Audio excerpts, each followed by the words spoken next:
my clicker, though, I got a clicker.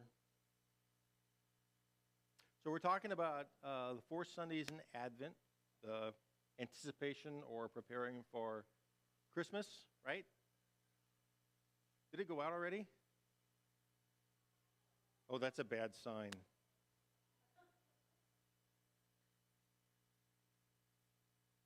I haven't trimmed them.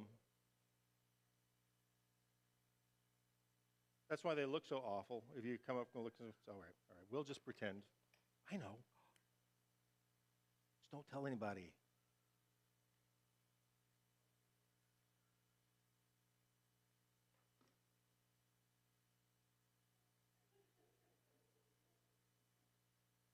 Somebody knows anything about candles, see me later. So this is the first Sunday in Advent. So there's 4 Sundays. You have hope and peace and gratitude or thanksgiving and then love. Is that the one's done it before? We had it different ways, but so if I get confused over the next weeks, just correct me. But anyway, hope is the idea of expectation of that we're anticipating something, right? And so that's what this first Sunday is. We want to take time to think about that sense of anticipation, what that looks like, and how we celebrate that, how we take the time over the next 4 weeks of thinking about that journey of getting closer to the coming of Christ, coming of the Messiah. So my clicker is not on. That's the wrong direction. Help. There it is. All right. And I did that because he's not out there. So Christmas presents take up a lot of our thought and interest during Christmas, right? We think a lot about gift giving and giving things to other people. It's kind of gotten a bad rap over the past, 20, 30 years. It probably has forever, but, we talk about the commercialization of Christmas and how Christmas has been really commercialized. But that's usually because I'm feeling poor when I get on that bandwagon.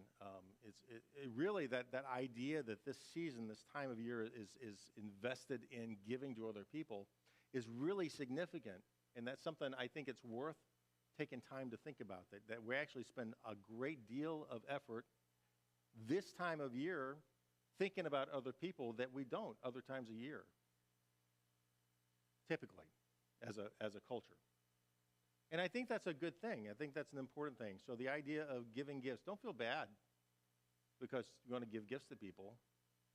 There's a value in that. So I used to be in retail, so I used to work in stores. So 80% of retail, of things, of money is spent in the last quarter of the year, from September through December. You guys know why Black Friday is called Black Friday, right? Because retail businesses are running in the red up until the weekend after Thanksgiving, and then at that point, they're running in the black. After that is profit. So most of the year, you're actually, the retail businesses are operating at a loss. So not until after that. So that's why it's called Black Friday. But 80% of the money that's spent gets spent during this time of year. That's significant. That means there's, I don't know what the exact percentage of that is. If you took 80% and 100% and put 80% into the last quarter, what the other percents are, it wouldn't be 20 because of that. But anyway, so anyway, we spend a lot of effort, a lot of investment into thinking about other people this time of year, and that's a good thing. Don't feel bad about that. In America, we spend on average. This is a Gallup poll, I think, Gallup or Barna. I think it's Gallup. 2021, I think, is when they did this. But on average, in the United States, we spend about a week's salary on Christmas. If you average that out over all the people that live in America, that's about $1,000 a week's salary. That's what we do in America. In other nations around the world, they spend, on average, if you took the whole world, they spend 156 times their monthly salary. So it's what, 10 times? 100%? What's 20? Right, no, but how much compared to what we spend? We spend roughly 1 week's salary they spend, on average, 4.5 times. So they spend, math guy, not a math guy. So they spend a lot more for Christmas than we do. So when you're thinking, oh, we shouldn't spend so much money on Christmas. Well, there's other ways to do that, by the way. In our family, we give out IOUs for Christmas. No, I mean, really, we give. I'm going to take you. I want to take you out for coffee sometime this year, or take you out on the kayaks. And so we give those things. They don't want that in December. So I think I owe a couple of kids window shopping right now. They're going to be collecting on that here in the next couple of weeks, I think. But so we give out OAUs. So the other tradition, when we owned the bookstore, we were the first year in particular, we had no money at all. We had nothing. We did have food stamps. So I bought everybody a can of fruit. Like fruit cocktail was a big thing, but we also got like the cherry pie filling and the apple pie filling, those things, right? So we got those. Then I ripped all the labels off of them so you didn't know what was what. And then I wrapped them all in Christmas paper. And that's what we gave out for Christmas that first year. And books. We gave everybody books. They just turn them in when they're done with. They had to turn them in when they were done with them. But it's really cool. They had a lot of fun, and that's got turned into a tradition. They get upset if they think maybe we're not going to do the canned fruit thing, and they'll shake them and figure out, oh, I know what this is, and then they'll trade them back and forth, trade these blank cans. But that's so. I guess so. Gift giving doesn't have to be a big investment, right? But it's the idea of thinking about people and showing that you care for other people.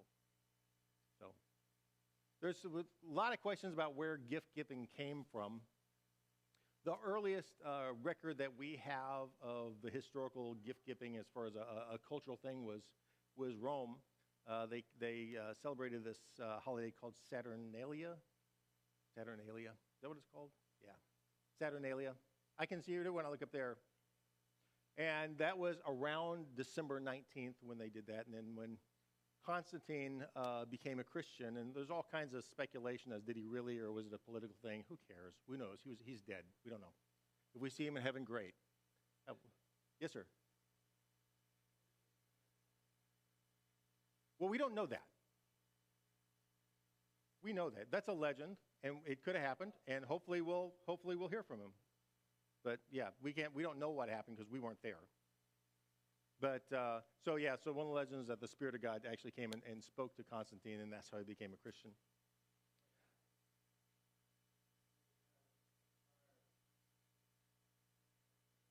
Well, yeah, there's a lot of a lot of crazy stuff going on. So, but Saturnalia it's a cool holiday actually.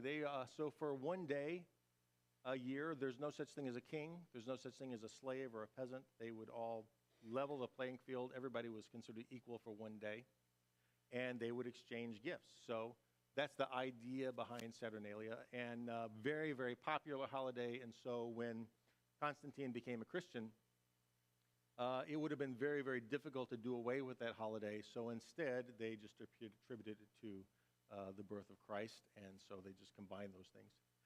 But gift giving on the birthday of a king isn't a rare thing, or is even unusual. Several cultures all over the world, when a king is born or on the king's birthday, people would exchange gifts.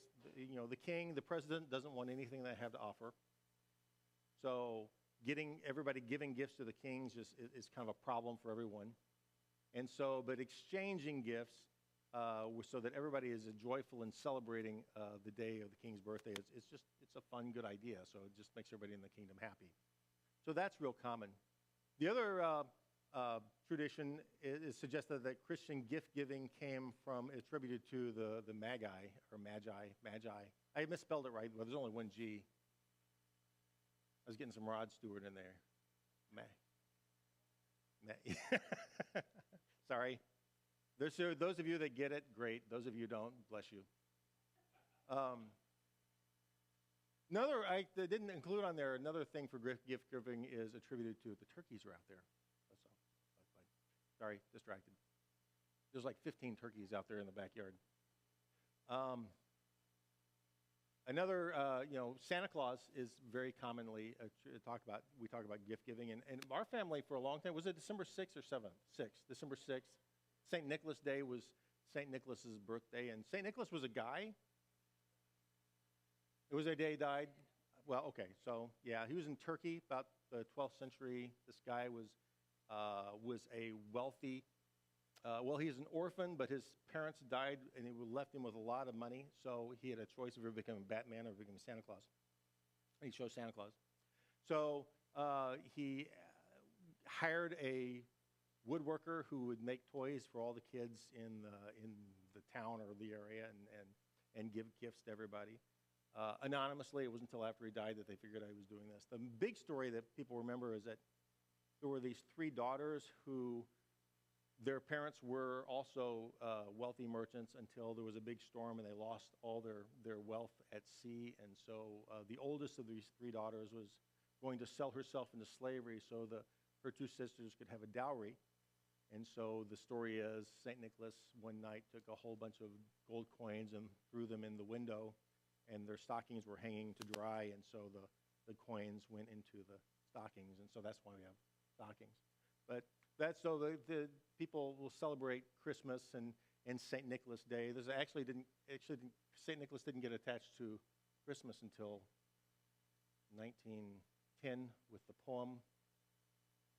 Anyway, that's a distraction. But anyway, Santa Claus. My kids, so we celebrated St. Nicholas Day for a long time.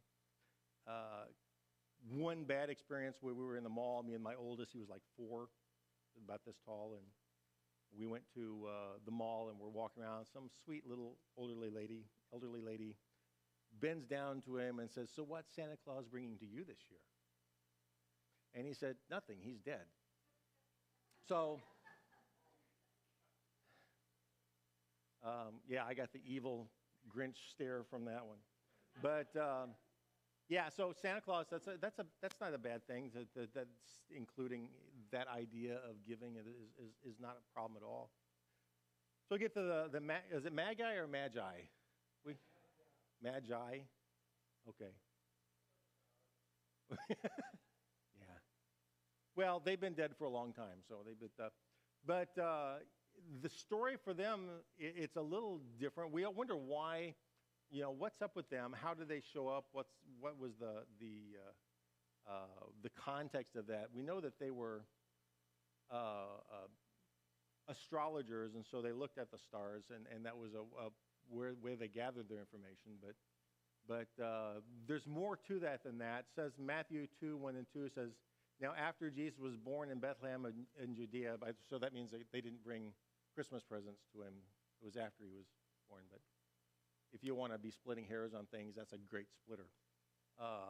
After Jesus was born in Bethlehem of Judea in the days of Herod the king, behold, wise men from the east came to Jesus, saying, "Where is he who has been born King of the Jews? For we saw his star when it rose and have come to worship him." And then later, at the end of the story, it says when they saw the star, they were rejoiced exceedingly with great joy, and going to the house, they saw the child with Mary, his mother, and they fell down and worshipped him. Then opening their treasures, they offered him gifts, gold and frankincense and myrrh. So what's the deal with this? We actually have some putting pieces together here, connecting the dots with this gold and frankincense and myrrh. It goes back to the story of Balaam. I don't know if you remember that. We talked about that a few weeks ago with the Battle of Baal Peor. Battle of Baal Peor is described in Numbers 31:16. Says, "Behold these," and that's the king of Moab and king of Midian and the leadership in that. They took Balaam's advice and caused the people of Israel to act treacherously against the Lord in the incident of Peor. And so the plague came up among the children, among the congregation of the Lord. So a lot of Jewish people died. A lot of the Israelites died because of a plague that God sent. Numbers 25, a few verses before that, says, "While Israel lived in Shittim, the people began to whore with the daughters of Moab. These invited the people to the sacrifices of their gods. And the people ate and bowed down to their gods. So Israel yoked himself to Baal of Peor, and the anger of the Lord was kindled against Israel." Okay, so that's what happened.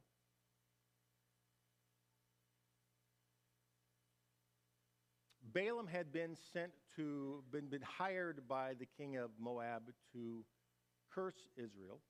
Um, Moab was in the eastern side of Israel. I could have put a map up there, but was part of the kingdom that was conquered and became part of the Babylonian Empire. But Balaam, if you remember the story, he was sent to curse Israel, and God convinced him that was really not a very good idea. It wasn't going to be in his best favor.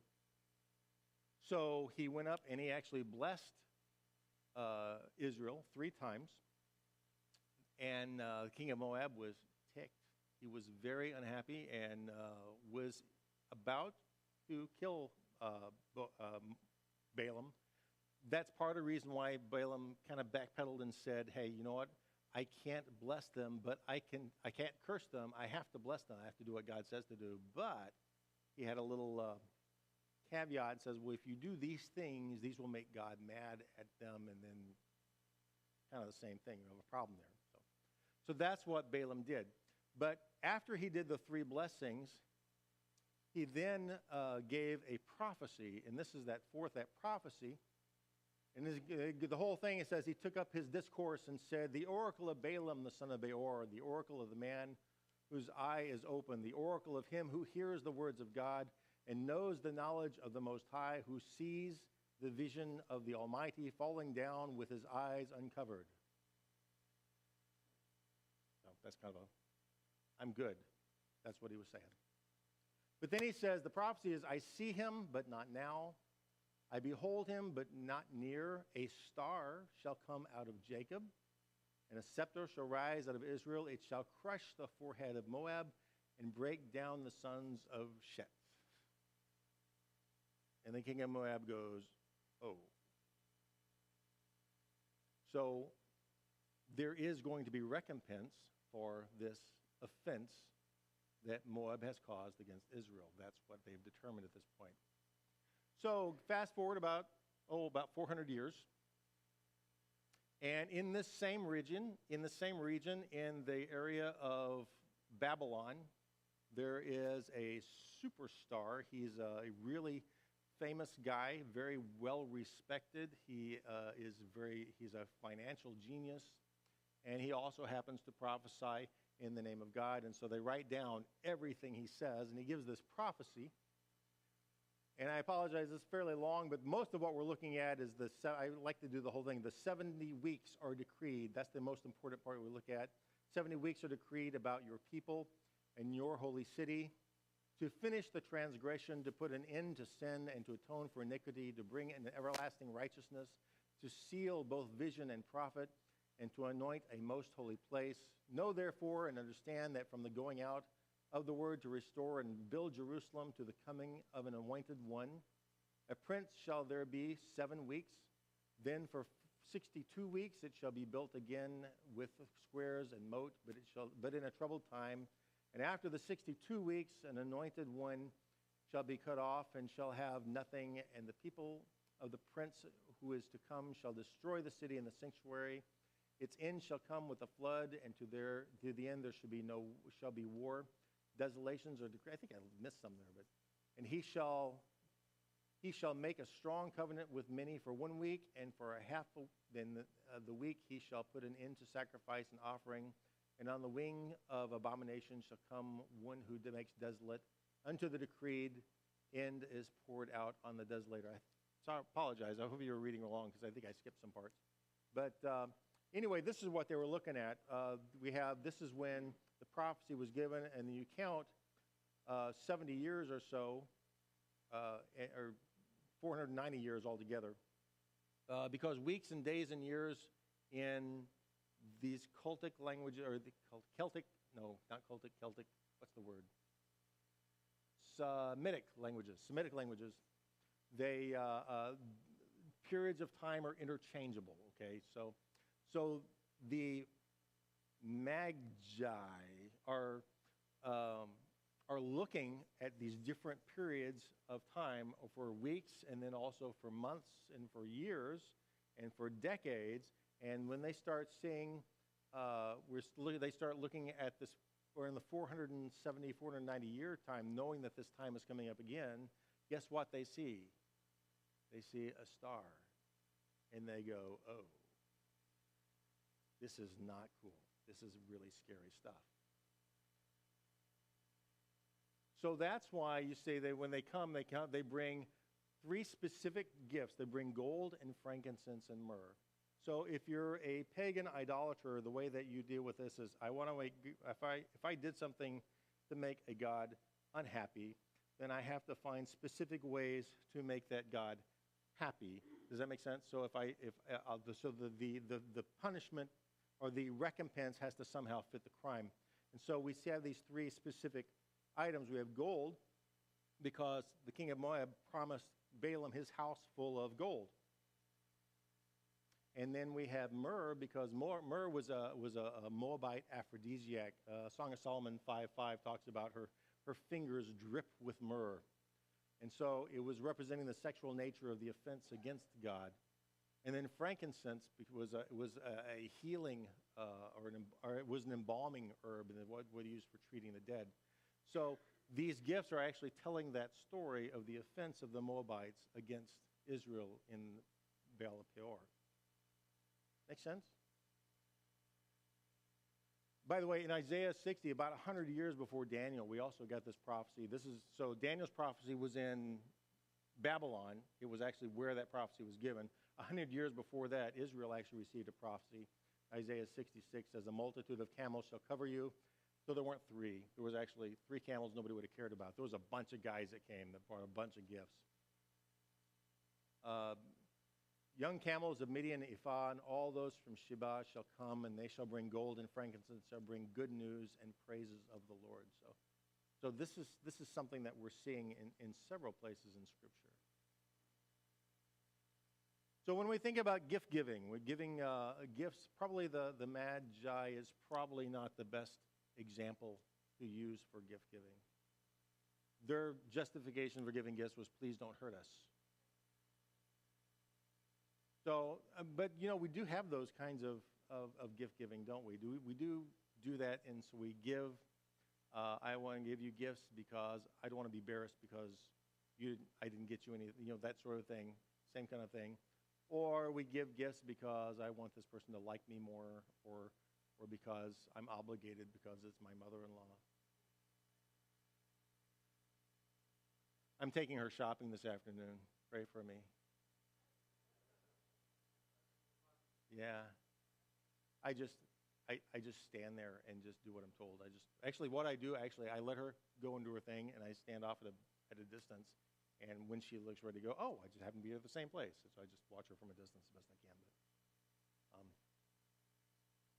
they took me to buy a suit one time. My mother and my mother-in-law took me to buy a suit. Like, for my birthday, it was my birthday suit. So I'd go on speaking events after that, and my mother-in-law would ask, what are you wearing? I say, I'm wearing my birthday suit. And the weirdest thing, I was like 40-something years old, and my mother and my mother-in-law are sticking their hands down in my pants, right? Stepping. And they ask, how you doing? How's that feel? I said, well, it's a little loose. And she says, you'll grow into it. That's a different story. I don't know why I brought that up.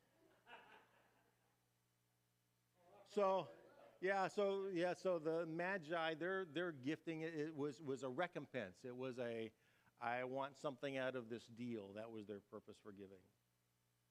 The Roman reasoning for giving for their holiday this time of year was, don't worry, be happy, which is not a bad thing. That's okay. That's great. Celebrate that way if you don't have Jesus. Take what you can get, because that's all there is. That's the best you can get. Don't worry, be happy. But so for Christian gift giving, when we exchange gifts, it's more along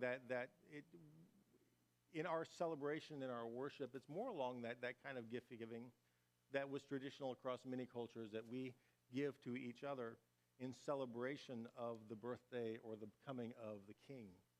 And we want each other to experience the same joy because of who he is and the relationship that he's offered for us. God has promised us a king in which we have hope. And so we exchange gifts in celebration of that. So I want you to think about that. So what I ask of you and what we hope that we can come away from times like this with something that we can use. And so the idea is when we go shopping around for Christmas presents, think about the love that you have for that other person that you're shopping for. Think about how you value that person. Don't put a dollar amount on it. That's not the right thinking. But thinking about this person is worth something to me. This is a person I value.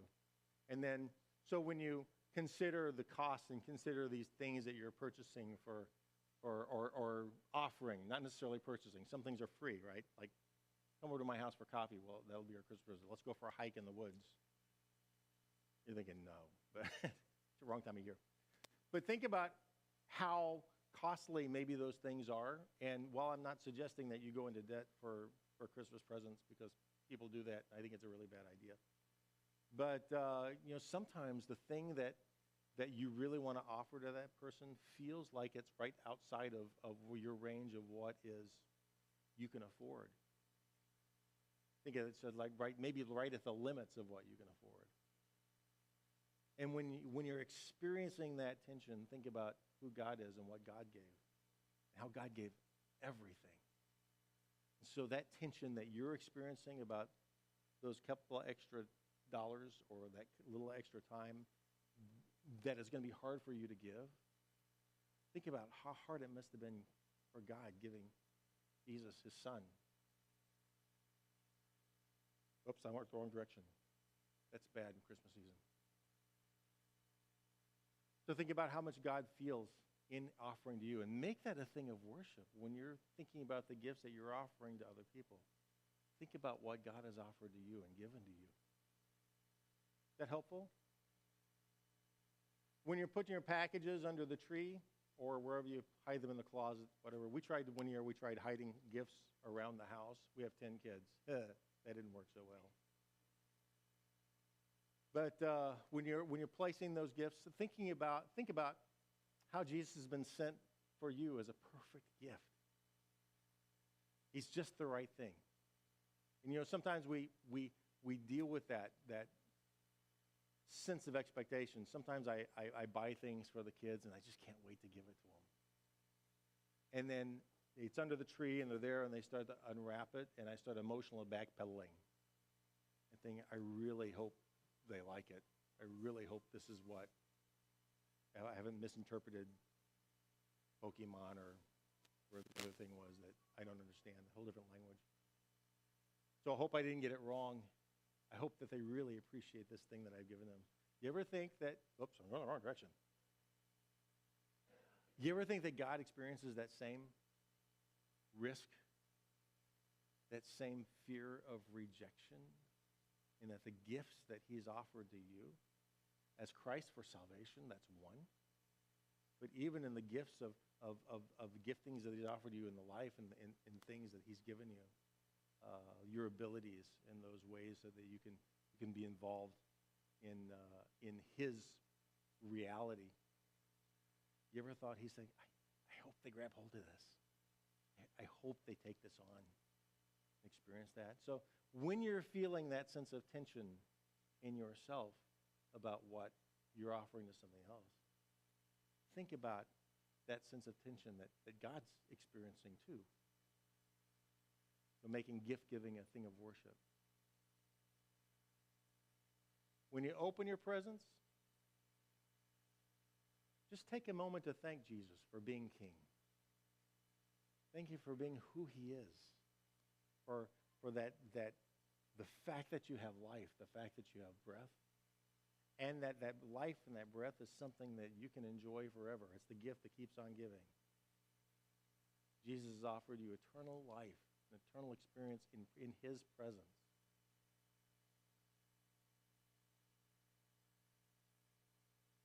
To feel the joy that he must feel when you've offered yourself to him as a gift. That it's not only this thing that you're receiving, but also in that process of the other relationship where you're offering yourself also to Him.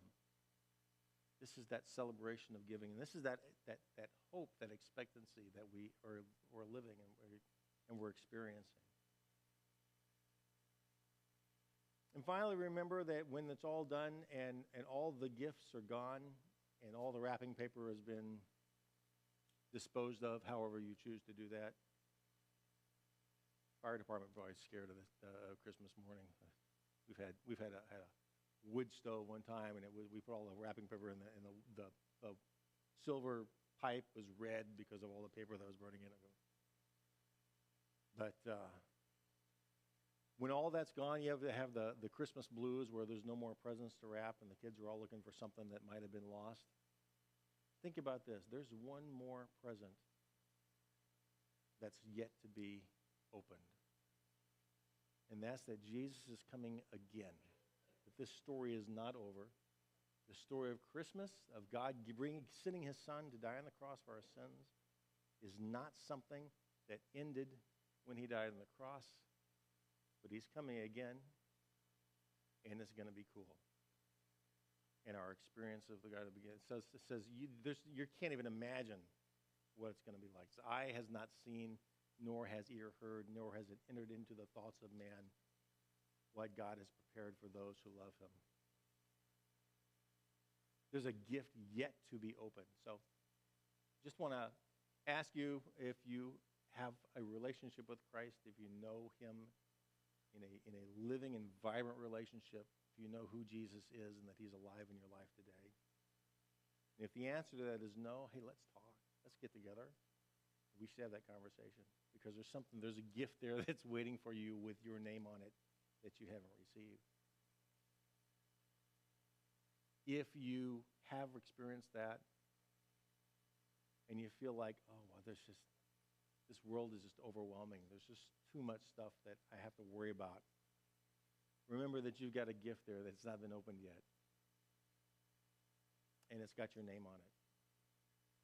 And it's got everything you've ever hoped for, everything you could ever desire.